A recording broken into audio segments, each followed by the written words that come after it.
here on Q1043's Out of the Box. And Jay Farrar from Sunvolt joins me live on the show. Welcome, man.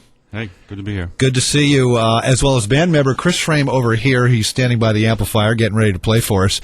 But tell us about that song on the record, Six String Belief. It's like an obvious title to me as a guitar player, but what does it mean to you?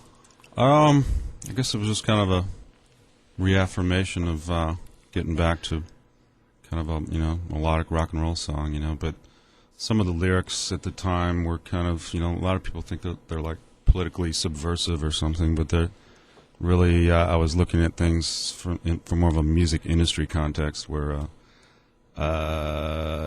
things aren't always that great in the mainstream, but things in the underground are usually where things are happening. Well, yeah, that's where the new stuff comes from, the stuff that no one knows about, then all of a sudden everybody sort of knows about it.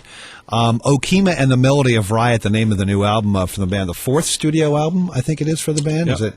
So talk about the title, because I know there's a ski mountain in Vermont called Okemo, but has nothing to do with Okima, I'm sure. Okima is a place in Oklahoma. It was the birthplace and hometown of Woody Guthrie, and he's someone that's always been kind of a point of reference and a source of inspiration for me.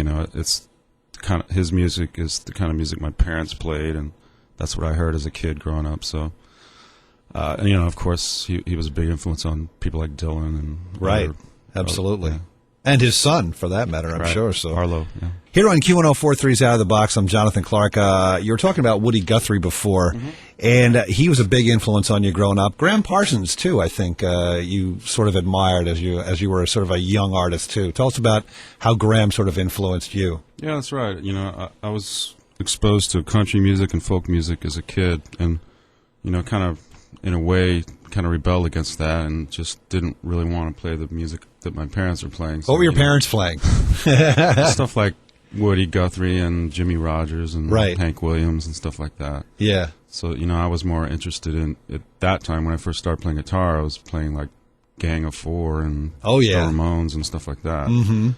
And then eventually, when I got to be 20 or 21, then I started, acknowledging that I kind of liked, the music that my parents listened to, especially when I found out about people like Graham Parsons. Right, exactly. Kind of bridge that gap, sort of. Do they call him the godfather of country rock or something, or the father of country rock or something like that? Yeah, that's pretty much, he was one of the main proponents of it. And it was weird, like how he died. I guess he overdosed, but his road manager took his body out into the desert and cremated it again. Yeah, just a crazy ending to there's supposedly a movie all about that. Yeah, yeah. I haven't seen it, but hung out with the Rolling Stones, or they're making Exile on Main Street and stuff like that.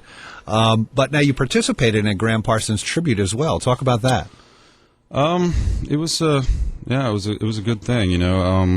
There was a lot of different performers. From really kind of. Where did they have it, and when was it? It was in L.A. a year ago, last July. Right. And, a lot of folks that I have met over the years. People like John Doe, Jim James from My Morning Jacket was there. Lucinda Williams was there. Right.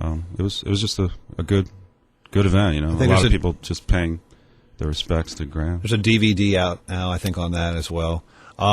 What other songwriters and guitarists were the ones that you listened to growing up? I know you mentioned a few of them, the ones that sort of made you, I want to do that for a living. I want to pick up a guitar and play and sing and write songs. I think the bands that made the first impression were bands like the Beatles, it's just seeing A Hard Day's Night. Everybody, seeing the Click, but the Rolling Stones, guys like Dylan and Neil Young and Creedence Clearwater. That was the early stuff that I listened to, and then I kind of got into a lot of more alternative stuff that was going around in the late 70s and early 80s. So with Uncle Tupelo, I think it was your first band back in the day. It was Illinois, I think, where you first got started. But now, where do you make home? St. Louis. The place I was originally from, Belleville, Illinois, is pretty close to St. Louis, like 30 minutes away. But, yeah, I've been living in St. Louis pretty much. So you and Chuck Berry, right?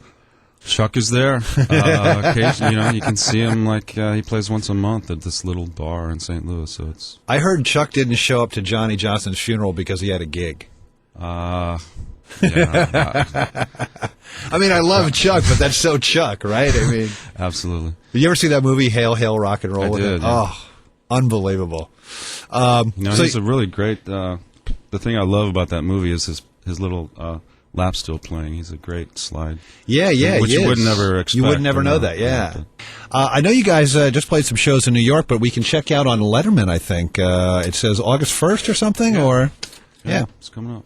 Sunvault, the band's new album called Okima and the Melody of Riot, in stores now and at sunvault.net, jfarrar.net, and legacyrecordings.com. Jay Farrar, thank you so much for coming in tonight, man.